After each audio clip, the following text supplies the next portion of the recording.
இந்தா 4 லிட்டர் வாங்கியிருக்கேன் பால். என்னங்க 4 லிட்டர் தான் வாங்கிருக்கீங்க, பத்துமா? 4 பேர் தானே இருக்கோம்.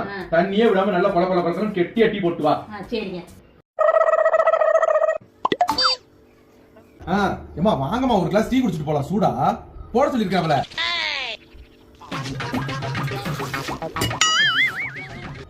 அப்படியே வரும்போது அண்ணன் கடைக்கு போய் அண்ணனை கூட்டிட்டு வந்துருங்க. அவரு ஒரு கிளாஸ் டீ குடிக்கட்டும். Oh no.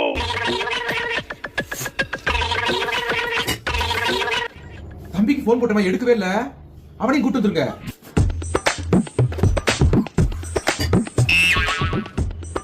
டேய் சரவணா, வாடா ஒரு கிளாஸ் டீ போட்டு குடிச்சிட்டு போவியா? வாடா வாடா. அப்படியே முருகேசனை விட்டுட்டியே, அவங்களுக்கு போடுங்க. பாத்தியா, மறந்தே போயிட்டு. இந்தாங்க. எதுக்கு? இனி யாருக்காவது நான் டீ போடணும்னா பால்ல கலக்கிறதுக்கு தண்ணி இல்ல. 4 லிட்டர் பாலை வாங்கிட்டு ஊரே ஓப்பிட்டு டீ குடிக்க.